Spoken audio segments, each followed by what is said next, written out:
to HogvilleNET YouTube Live. This is going to be, we're going to hit a few things here today. We're going to talk a little bit recruiting, not only recapping some of the stuff with Nate Ament and that big weekend visit to Arkansas, but a new international player that's on Arkansas's radar.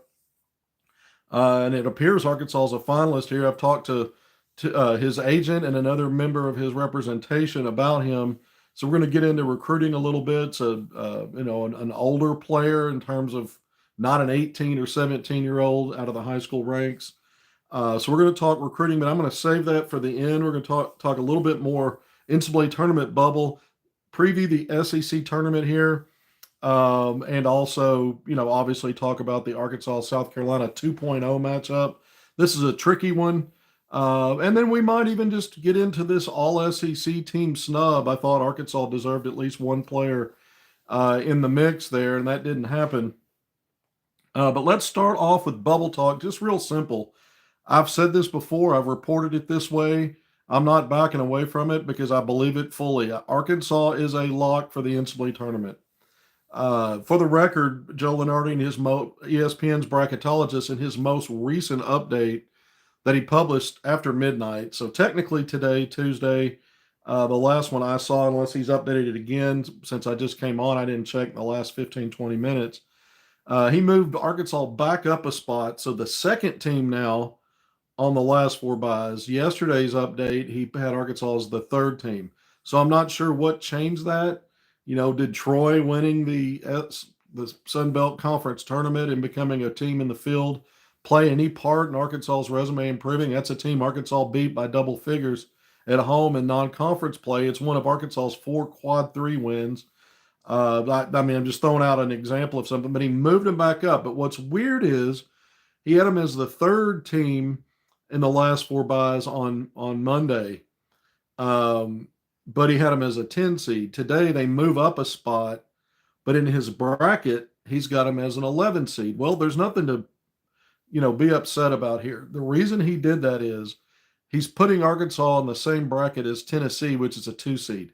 And he's identifying the fact that the NCAA prefers not to, basically has a policy. I think they can bend or break it, but they try to not match same conference teams in the first 2 rounds.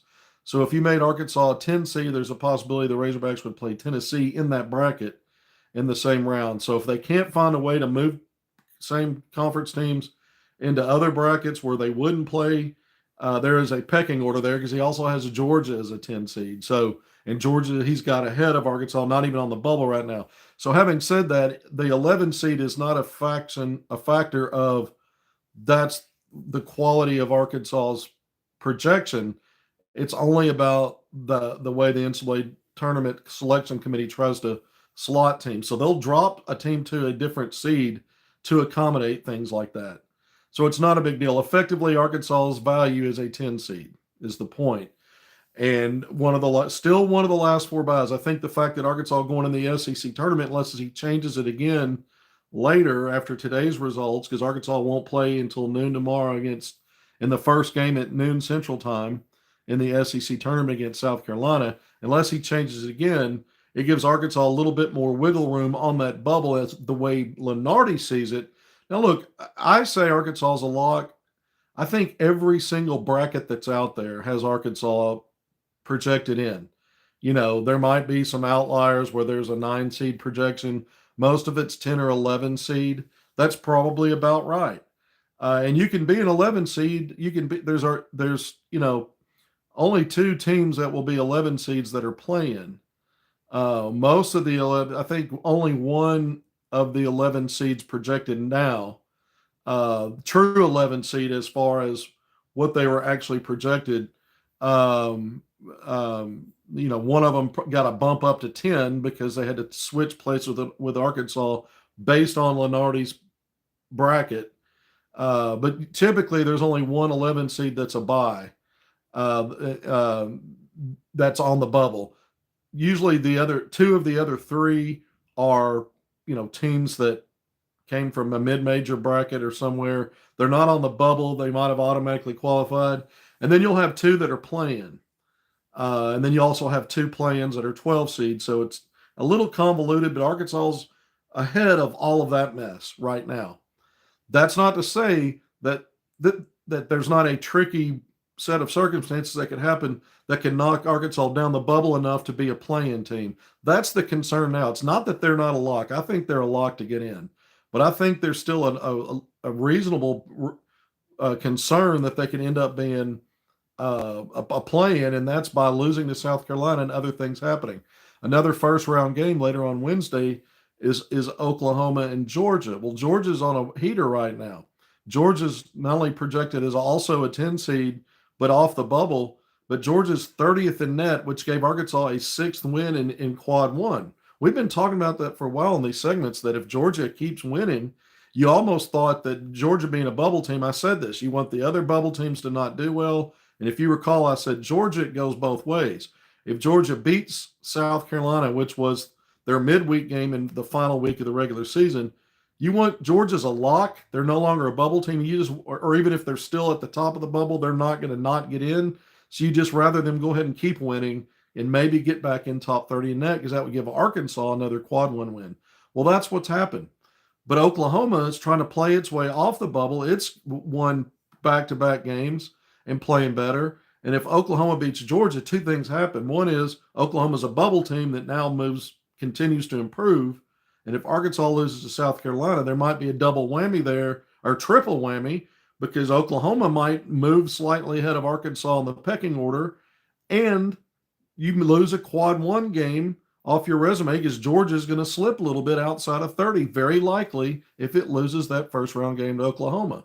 Again, I'm saying Arkansas is a lock, but these little triggers and dynamics just might be enough with another couple of bubble teams, 2 or 3 more bubble teams having success beyond what Arkansas has if it loses its first round game to South Carolina, to where Arkansas is now going to be a play-in team. So there's not a whole lot that has to happen where Arkansas slides from the second slot on that last 4 buys, second out of 4 teams, so 2 teams below it, to sliding into a play-in situation.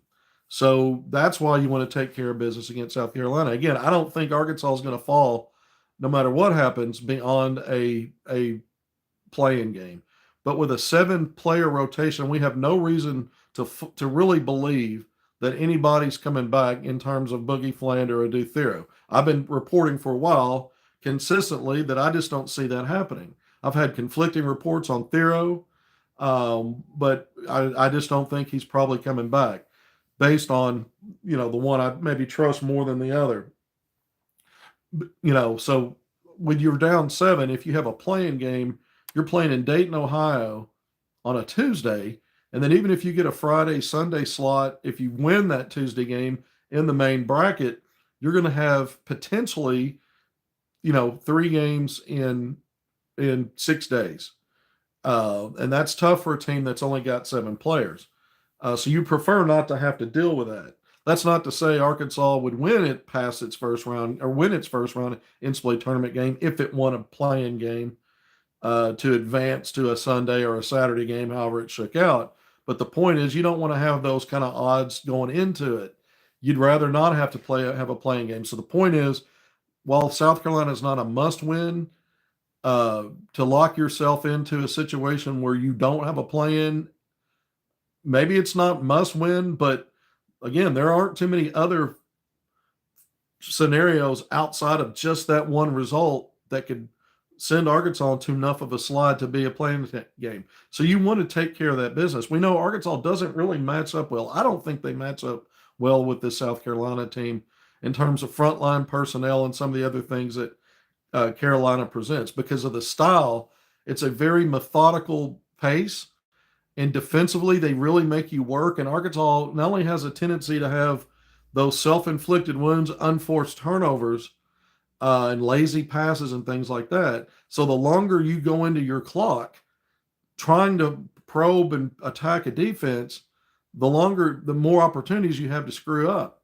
I think the other thing is, in that game down in Columbia, a week or so ago, Arkansas took some really early shot clock threes. They didn't really work hard enough to attack. And then when Arkansas did get in close range, we saw some missed dunks, some missed layups, just some overall weirdness that we tend to see from this team. So Carolina's not nearly as good away from home, but they've been competitive away from home very recently in a 10-point road loss to wrap up the regular season at Tennessee. It's a team that did pick up finally late in the year, not only blowing out Arkansas, but blew out Texas at home. So, Carolina's a little bit better in terms of results down the stretch. So it's always a concern when it's not a great matchup for you. Arkansas, Colin Murray Bowles is a unique player because he's very effective both as a finesse and as a guy that can just will his way to the basket.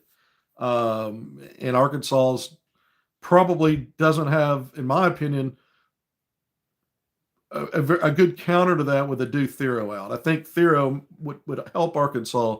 This is one matchup where not having him has hurt because you went 3-1 without him, and the one loss to South Carolina. I think with Thero out, it makes it a little tougher because of the matchup with Arkansas's other frontline pieces. So there's that. I don't expect Arkansas to lay a colossal egg again. I don't see that. I think Arkansas came in sleepwalking.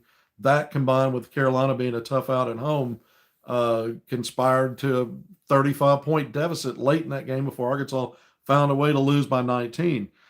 So this is going to be, another opportunity for Arkansas. I think the good news was you finished the right way, and by the way that you won out in your last week of the regular season, winning on the road to Vandy, then beating Mississippi State. Those are two teams that are not on the bubble, but those two wins cobbled together with Georgia beating Mississippi State on Saturday at home, Vanderbilt, forced a four-way tie in Arkansas because of their 3-0 head-to-head record against those three teams, Georgia, Mississippi State, and Vanderbilt. Although all three of those are ahead of Arkansas in terms of bracketology and projections, Arkansas was 3-0 head-to-head against those teams and moved all the way up to the 9 seed, which makes the first-round game against the 16 seed, which South Carolina was locked into going into Saturday, not your best opportunity if you lose, because anything else below 9 would have been a quad, except for LSU, would have been a quad one on a neutral site. And so even if you lose that game, you probably don't slip as much in a quad one matchup as you do just by virtue, even though it's not a bad quad loss, it's not quad 3. South Carolina's ranking in the high 80s in net is enough to, impact more damage and being more susceptible and vulnerable to a play-in. And that's unfortunate in that way. You did, by winning, you moved up, but the reward wasn't all that great in terms of if you lose that first round game. Even if you win it, it doesn't give Arkansas much bounce. It's not one of those NCAA tournament seed builders. Other than, I think if Arkansas wins that game, they're now a lock to not be a play-in. It's not going to really give them much of a bump from at best being a 10 seed or an 11, dropping to an 11 because of bracket pairings and so many SEC teams projected in, and at least 2 of those as a 2 seed because of Arkansas being in that 10 range. In that scenario, just like Lenardi has it today, you might be an 11 seed, but that's only a function of that dynamic, and it's not that big of a deal whether you're a 10 or 11. You're not matched up necessarily with a 1 seed, which is probably tougher. And the way Arkansas is playing right now, that's okay. So none of that stuff really is a problem. Beating South Carolina again prevents you from being a play-in, and that's probably all you get out of it. But that's a lot. That's huge. So that's fine. Some people say, well, do we really want to get on a run right now? If you're a Razorback fan, do we want this 5 wins in 5 days and win the SEC tournament? I'm one of those that's success. It's great for the program. Fine. I'm not against that. But I'm also not against the idea you beat South Carolina. Maybe you knock off Ole Miss. That's a quad 1 win against a team that's locked into the tournament and has been ranked much of the season. It just bolsters the resume. And now you're talking about, is there enough there to move up to a 9 or 8? Well, do you really want that? Do you want to be a 9 or 8? Because if you win that first round game, you are going to play a 1 seed. And so, I could see that both ways. I'm one of those that just historically, I'm more about win what's there, win what's ahead in front of you. continue to build on your success, build on your momentum. But because of only 7 deep, that's going to get into your legs even more, even though you'll have a few days. If you have some success, you're not going to be a plan, so you won't be playing on a Tuesday anyway. But at the same time, wear and tear on a 7 deep, we've seen Arkansas's problems with attrition, and an 8 or 9 seed is not all that great. You would need to advance. I think Arkansas would probably need to get to the SEC tournament championship game, so win 4 games in 4 days, and get to the SEC tournament championship game to have a chance to possibly, bump up as good as a 7 seed. But I don't know that would happen. 8 might be a ceiling at this point, because one of your wins in those 4 is against South Carolina. It doesn't have a lot of quad value for your net value. It's just the loss potentially tumbles you down to a play-in. I don't know that there's enough strength in that one of the 4. So the other 3 would be good. That would for sure, because if you beat Ole Miss, you've got Auburn waiting, which is probably going to be the number 1 overall seed in the NCAA tournament, even though they're not number 1 right now in the polls, they're 3rd. There's a chance Auburn can still be the number 1 overall seed. I don't know if probably is accurate. It might end up being Duke, but Auburn's got still a shot at that. But if you were to say beat South Carolina, then you were to beat Ole Miss, quad 1 win, then you beat Auburn, one of the ultimate quad 1 wins, at a neutral site, and then you have another neutral site over, what's likely to be some, who knows as good as this SEC is. But it probably, another potentially a top 2 seed NCAA tournament caliber SEC opponent in the finals, or semifinals, and you got all the way to the finals, and maybe you didn't win that to get the automatic bid. But there's a path. If you win it all, if you win 5 in 5 days, you might move up to a 7 seed. That might be enough to do that. I just don't know. Is it worth it though? That's the point. So. I respect all opinions on that. I don't have a firm idea about what's best for Arkansas's path in this tournament, other than it really needs to beat South Carolina to avoid an NCAA tournament play-in. There's a chance Arkansas could lose to South Carolina, and if enough bubble teams don't have a good showing or don't perform in their conference tournaments, that Arkansas hangs on to an 11 seed that's not a play-in, the last 11 seed. There's, I guess, an outside shot of that with the South Carolina loss. I think it's more likely, though, if Arkansas loses, that it will end up being a play-in. That's debatable. That's where I stand on it. Spent a lot of time on that.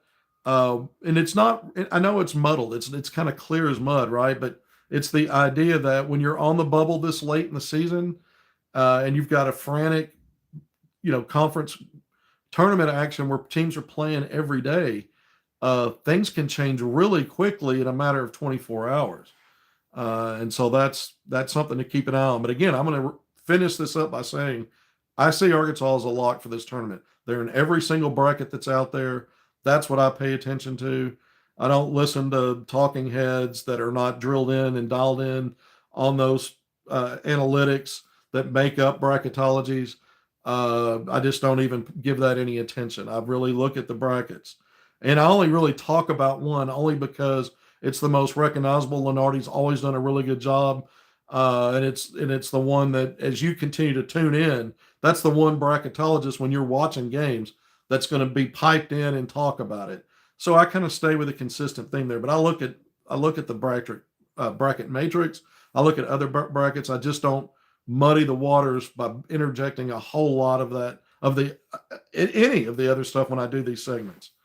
And again, Arkansas, South Carolina, the matchup I don't think is a favorable one for Arkansas, but I think Arkansas's got plenty of reasons to be dialed in. The result, what I just talked about, this win helps you make sure that you're not a play-in if you win it in the NCAA tournament. I think it locks you up for no play-in. I also think there's a bit of a revenge factor, not just revenge against South Carolina, but revenge against your own. I mean, Calipari said that wasn't his team that played in Columbia. And Arkansas's won 4 of its last 5 games, 2 of those quad 1 wins, 2 quad 2s, and then that loss. So he said that wasn't even his team. So he can have exact revenge against whatever team that was and say, hey, we're better than that. So there's multiple reasons, but I think another reason, and this is a good segue for me right now, is the All SEC snub. I think Arkansas should have had a Adu Thera on the All SEC team. He missed 5 games this year, 4 in league play, the last 4. But here's a guy that ranked 13th in the SEC in scoring. They had 15 players on All SEC teams, first, second, and third team. He was 13th in scoring. He led Arkansas in rebounds. He led Arkansas in steals. His steals numbers were tied for 7th in the SEC. Arkansas, his field goal percentage at nearly 55% per game because of the volume made him eligible for the leader, made him eligible to be the leader in the SEC in field goal percentage, and he came in second there. So second place in field goal percentage. Arkansas finished with a top 20 defensive rating in KenPom, 17th, or it's where they're at now. Finished, by the time all league selections were made, that's where Arkansas was. And he's arguably Arkansas's best defender. I think he was. I mentioned his steals. He also blocked 20 shots in 26 games as a 3-4 combo forward, over 50 steals and 20 blocks. So you could have made it a case that he should have been on the all defensive team, or at least third team all SEC. When I look at his body of work, when I look at the production, when I look at the efficiency, when I look at the impact, he was a playmaker on defense as well. Don't forget that. It wasn't just the steals. He converted those live ball steals, so many of them, into just getting down, bully balling his way to the other end for easy scores. So I just think, and I picked out, I'm not going to call out names. I'm not going to do that today, but there were, anywhere from 3 to 4 players that I thought, when I really looked at it, that were picked as all league, that he probably should have been in ahead of, maybe more. Oh, thank you for the compliment. Some of the comments coming over. So I think Adu Thera deserved that. Only 2 teams did not get all league recognition. LSU finished 3-13 in the league, and Arkansas. And Arkansas at 8-10, 9th place. There were teams that finished below. So you had a sampling of, looked to me like there were players being rewarded for being on a really good team, a good player on a really good team. But you had Colin Murray Bulls, who also got in on the worst team. Now, I'm not saying he's not deserving of being on an all SEC team. What I'm saying is Arkansas, there were players that made it that didn't do any better in the league than Arkansas. And individually, some of these players didn't do as well. When you look at the body of work that Thero did, even Oklahoma and Georgia, they didn't get anybody on the first 3 teams, but their best players were freshmen. And so they were rewarded. That's an all league selection, making that 5-player all freshman team. And they were deserving of that. That's not the point. The point is Thero was certainly deserving. Arkansas's resume as a team is good or better than some of the teams that got players in. So there's always this mix of, sometimes it's about stats. Well, if you need stats, Thero's got them. Thero didn't miss enough games. 26 out of 31 he participated in. He was the hero at the end of the Georgia game. He was big in every one of Arkansas's big wins. And yeah, Arkansas won 3 of the 4 he was out. And one of those was a quad 1 win. 2 of them were quad 2. That's great.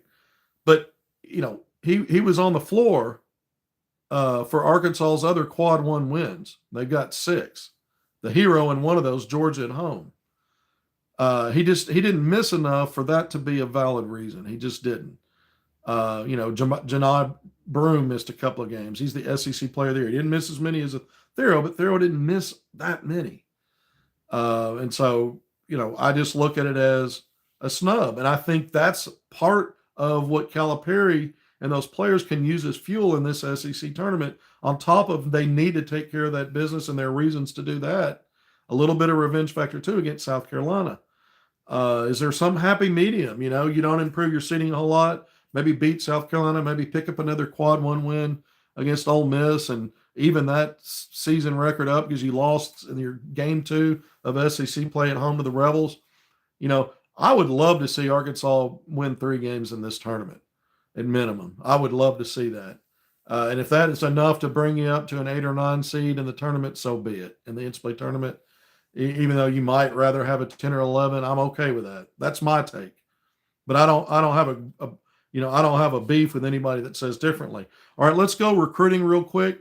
Nate Ament, we know it was a big visit. Darius Acuff Jr., future Hog. He's 1-0 in scenarios where he shows up for someone else's official visit who's a top 10 rated 5-star because it worked out with Malik Thomas. We know that was a big, win for the football team against Tennessee at home, a ranked team, a fourth ranked team. This didn't have as much luster, but it was a ranked Mississippi State team, and you won that game, and it was dramatic.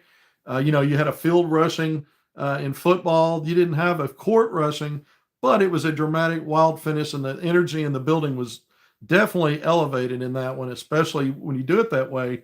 So I think there are some elements, there's some symmetry there. I was there. I showed up to interview Nate when he first arrived. I had his itinerary.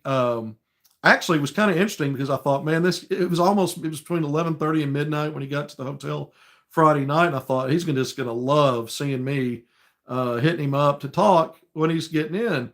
And he and his camp got in. I saw his agent, his family, some other people in his group. And I was just kind of hanging over to the side, waiting for him to settle in the lobby, maybe get checked in. And I turned away for a moment. And when I turned around, he was walking toward me, and he said, "Hey, man, what's up?" And I said, "Hey, Nate." I interviewed you back in May in Texas. I'm like, "I'm surprised you remember me or recognize me." He goes, "Oh, I remember you." And I said, "You got a minute?" He goes, "Let's do it." So we got our interview knocked out, and it was a good interview. I put that out on social media. I also put it on HogvilleNET. And, the Acuff thing, you saw those guys. I put out some video of those two inside Bud Walton Arena pregame. Acuff was introduced because he's a signed player. That signed sealed is official, so that he can be introduced and came out to mid-court during the game and led the hog call. It was just a great weekend, and winning the game was icing on the cake, probably. And I've told you guys in my last time on here that I was being told that this visit was exceeding expectations. That was the perspective I was getting from it, about it, which is very similar to the reporting I gave because I got the same feedback mid-visit for Malik Thomas. Malik Thomas, I felt like things were definitely favoring Arkansas going into it. I don't know. I came on and had a segment last week talking about why Arkansas could be in the lead, but I didn't personally have an impression that was necessarily the case. Not that maybe it was, maybe it wasn't, but I don't know that. I don't have the same vibe I did with Malik Thomas. It doesn't mean that there's a negative vibe. It's just not as strong, and it may be building. Part of that itinerary, I had everything he was doing. Part of it was kind of the last thing after, a long Saturday, a little time to rest and relax back at the hotel, and then dinner at the Blessings. And so that means that signals right there, maybe John Tyson at the table. I don't know how that worked out or if that's true, that part of it, but that's a possibility. And we know what that means when it comes to NIL. So I don't know what's allowed there or not. But I will say that, he departed, I think, with pleasant, good thoughts about this visit based on everything I'm told, that exceeded his expectations. And I think for Arkansas, it might have exceeded expectations. So we see where it goes. He's got an April 1st announcement. That's McDonald's All-American game.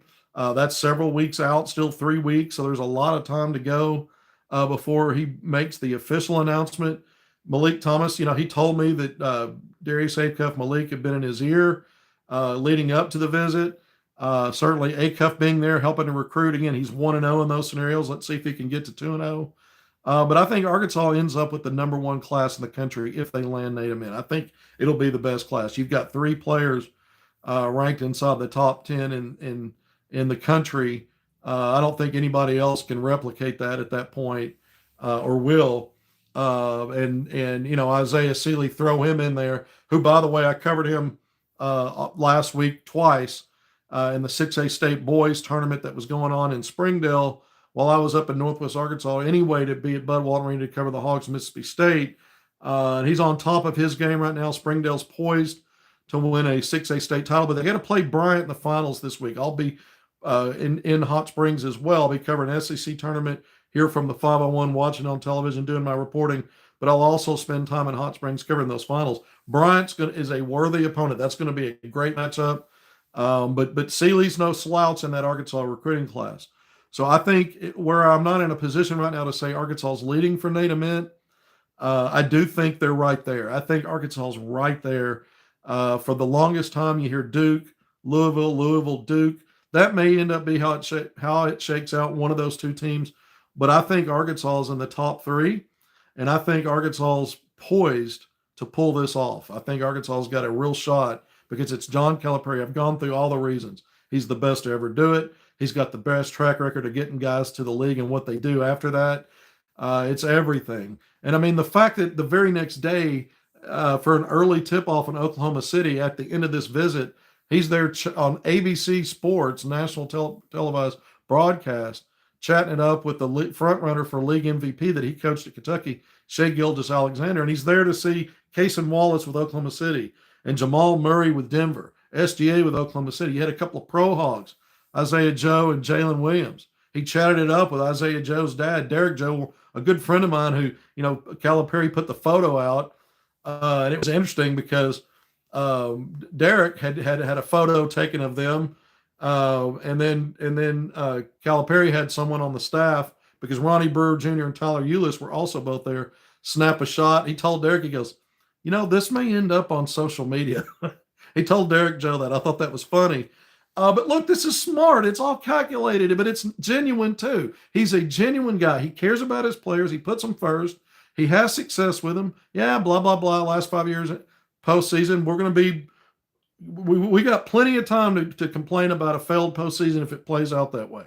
But right now, the way he recruits, the way he maneuvers, the way he shows that love and attention to his former players is smart, and it's genuine. Those can go hand in hand. It's not completely transactional. And so I think that conveys. And so maybe there's something even to that helps with the Ament thing. I mentioned the news that Arkansas is going to play Duke coming out post landing players, post getting that commitment. It's what happens after that, the track record that closes the deal. And at the end of the day, highest bidder situation, again, Arkansas can be the highest bidder. Calipari's not bringing this player in and flying to Virginia so many times if he wasn't, trigger shy about where this NIL is going. It could get to that. There's 3 weeks to go. I guess there's a point where there's a cutoff. You go, well, we're out, which is okay too. If it gets to a point where where the program's not comfortable and with other priorities, because you're not going to win just based on one player. Your success is it's a combination of things. But this is one player that can really help you. And I've gone through why it makes sense with this guy, why you might spend more on NIL for him. And again, let's see where it goes. I think Arkansas's got great momentum. I think there's a great opportunity here. And I think Arkansas's not only in the top three, but I think there's a real shot for Arkansas to win this. I'm not predicting they will yet. We may get to a point where I've got enough information where I can do that, but I think they're right there. There may be fans folks that cover Louisville or Duke or that see it differently and feel like that was a bunch of window dressing. I just don't see it that way. I think there was too much around that suggests Calipari's not only swinging for the fences, but he really believes he's right there to get it, and that's enough for me to believe Arkansas's right there. All right, let's wrap this up. I'm going to get out of here maybe before the 40-minute mark today. That's not one of my strengths, but let's try. Let's see. I'm saying there's a chance. I'm Lloyd Christmas saying there's a chance. Okay, so this came out late in the week. It was really interesting. I think it was Joe Timpton on 3 Sports. But Kareem, and I'm going to butcher his last name. It's spelled Rtail. He's the second letter E from me just calling it retail. Rtail. So I'll probably butcher it. I'm not sure how to pronounce it. But he's a 6'9" forward, a 20-year-old Lebanese player that's played in the Lithuanian League this last year. And so he's, a more veteran guy, but a versatile 6'9" guy. I've spoken with his agent. Apparently the schools he favors are Arkansas, Penn State, Butler, and SMU. I'm not certain if he's going to take visits, but his agent told me, and I put the quote out on my social media on X, / Twitter, whatever you like to call it, late in the week that his agent said if he, his interest level in Arkansas is high. Well, that makes sense. Arkansas is among his top 4 schools. He said, but it's very high, and that if he's going to take visits, he's sure Arkansas will get one. Okay, well, if you're in the top 4 and a guy's going to end up taking visits and come overseas, you'd think he might be a school that gets a visit, but not necessarily everybody in the top 4 would. That's not a given. So if this guy's saying he thinks if he takes visits, Arkansas sure to get one, maybe Arkansas's poised a little better than just top 4. Maybe they're a little higher on that. It comes down to what does that look like NIL wise? Is Calipari also looking to expand his roster beyond 9, 10, or 11? And if he's not, is this a guy he's serious about as for a position in the top 9? These are questions with that I'm not sure about just yet. But the fact that he's on a list that's announced publicly that Arkansas is up there, that tells me there's some serious interest by Arkansas. Now, look, more than one representative I spoke with. Another one who's really kind of drilled down on this guy as a player, and I tweeted this out, shared with me some more information. He goes, this is a versatile guy. I mean, he sent me the YouTube video. I'd already watched it, but he sent it to me. I tweeted that out as well, along with some more information. But he's saying, he's versatile enough 1 through 4 to do some things because of his skill set. So it's a guy that can play in the low block, can play in the mid post with his back to the basket. He can play facing. He can put the ball on the deck and drive. I'm always leery when I watch some of the tape and film on Euro League stuff, because even though the NBA is playing more and more 5-out, the college game actually, in some sense, has more physicality because there's less spacing in most cases. And so I'm always a little bit leery about how that translates. But the skill level's there. I mean, this guy, again, can catch mid-post or baseline and turn, just a quick turnaround with touch. He can get to the basket. He's quick for a 6'9" guy. And again, a 20-year-old, so he's not 17 or 18. He's a little more physically developed. He's a little bit more mature. If you go back 2 years ago on the Asia World Cup under 19, he averaged nearly 16 points per game, 15.7, 5.5 rebounds, 2.3 assists. Playing last season in Lithuania in a pro league, averaged 8.6 points, 4.6 rebounds, and shot 49.4% from the field. So there are some versatility elements there. This is not the kind of guy, when I even look at his rebounding numbers, that makes me think of an enforcer or a guy that's going to just be on that glass like a monster. I think he just gives you some versatility in that front line in terms of a guy that can put it on the deck and get to spots in the mid range or even all the way to the basket.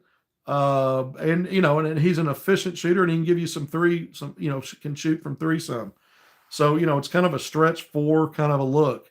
And 6'9", that gives you some size on the perimeter as well. If the guy's playing out, can see over defenders. And we know Calipari likes to have size positionally throughout his lineup. So let's keep an eye on that. I'm not sure where that's going. I'm 39 minutes and 15 seconds in. The only way I'm getting this under 40 is if I have a quick departure. We talk bubble. I think Arkansas is a lock. Arkansas, South Carolina. Not that it's a must win, but I think if you want to, lock up a no play-in the NCAA tournament, you need to win that game. So that's another, important part of that. Then what do you want to do if you win that game? I think everything's on the table, and I respect all opinions. It's better to lose soon, not play 5 games, 5 days, everything. 39 minutes, almost 50 seconds in. And now we've talked recruiting. I think Arkansas is in great shape with that Ament. I'm not ready to call it predict an Arkansas commitment. Until next time, we'll have a post game tomorrow. Thank you for being here. See you then.